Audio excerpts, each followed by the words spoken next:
Hello, hello, Bethany here with Just Be Scrap. Welcome. Today I'm going to do a walkthrough of a junker.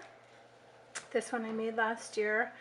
I made several actually last year. Made one for my mom at Christmas and she loved it, so I thought I'd give it a try on my Etsy shop. But before I get it posted on there, I wanted to do a quick walkthrough because I think video does a lot better job of explaining than photos.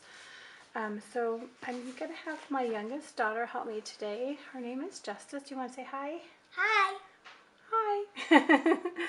She's going to be helping me with some of the bits and pieces inside as we get into it. As I mentioned, it's a junker. It's a hardback. Spine is a hardback as well. It will lay flat for you. I like my journals to lay flat when I'm writing in them. This one, of course, you can do a lot of writing outside of it and then add to it as well. It does have a fabric cover in this summer salad.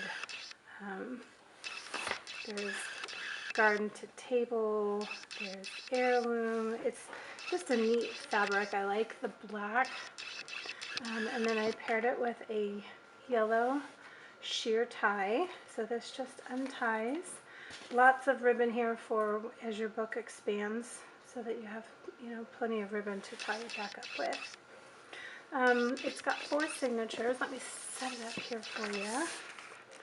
4 signatures in it, and most of the signatures are built similar. A lot of the similar pages. The one page that we're going to focus on, of course, is the recipe page, which is where majority of your recipes will probably sit. So.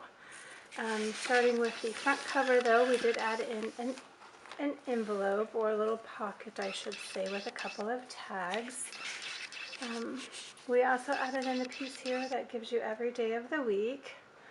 I have run across recipes before where it requires some like pre-stuff, so that would be a really good place to kind of just reference. If you have to have 3 days out, if today's Thursday and you're like, okay, what's 3 days out? Okay, Sunday. You have a quick reference guide on that. We get into our signatures. We'll jump over here to our second signature just so the book will lay a little flatter for us. Lots of blank pages because I wanted there to be plenty of room for you to write your notes, your own recipes, quick tidbits and stuff like that, cooking tips, whatever you want to add in here. It's totally up to you. So lots of blank pages to start with. And then because I didn't want the book to be totally empty, I added in lots of ephemera pieces, all related to cooking, of course, or your junk journal type of things. So big pocket in the back here, and as you saw, my daughter pulled out the little junker. This is what I call actually a jotter, not a junker. The book is a junker. This is a jotter. In case you don't want to write down simple notes on the big pages, you've got a small little like notebook to write notes on. And then there's some tags that she pulled out for you to see. Then we get into our journal, like junker pages, typical style. We've got your chart, graph pages, ledger pages, and then we come to our first recipe page. So each page has places for recipes. On the back of the recipes has a huge pocket for other bits and pieces. So as we turn it over, I know there are some recipes that have a lot of notes to them. You could put the notes in the back in the big pocket. I have included the recipe cards as Justice just pulled out and showed us. I did leave a couple of blank spots for your own, and by all means you can take these out and set them to the side if you have your own recipes. So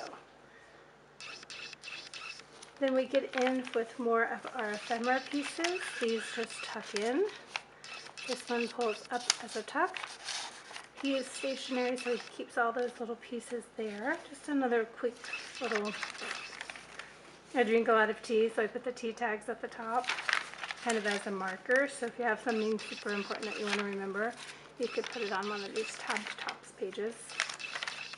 More of our lined pages. This one I think would be really good for, like, we do a lot of digital stuff nowadays, so I look up a lot of recipes online. and I want to remember the website, and if I have to make an account, I want to remember what name I put it under and the password and all that. So another good spot to put all that there for you. Here we come to the second of our recipe card pages. So again, we have our recipe cards. We have a couple, one spot that's blank, so you could add in your own. On the back is that great big pocket.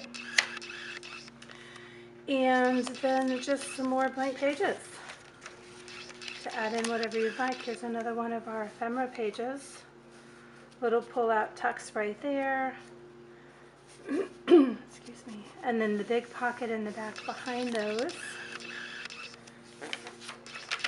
And then we come to our next signature. So as I said, there are 4 signatures. Where the tabs are on the side, excuse me, is where you'll find where the recipe cards sit. And then of course on the back side of that is the big pocket. So here's another one of our tabs. Justice is showing the little charms that I put on the edges because I just think it would look cute. Big pocket here, and then there's our recipe cards. So all in all, with 4 signatures, there are 6 recipe cards each. We have 24 spots, plus your big pocket, lots of places to add in recipes. Some more of our ephemera. We get back to the very end of the book, and that is pretty much the book. So great spot for if you have, you know, grandma's recipes, if you have great grandmother's recipes, your mom's, your sisters, whoever. I know I've given my mom a few recipes over the years too, so she's added those in as well as hers and my grandmother's and my great-grandmother's. So just a great heirloom piece. As I mentioned at the beginning of this video, this will be going on my Etsy soon, and my Etsy is just B Scrap. The B is capitalized, everything else is lowercase. I will include a link down below the video though. So I hope you guys love it and are interested in it. Pop on over to the Etsy, and I hope you have a fantastic day. Thank you so much.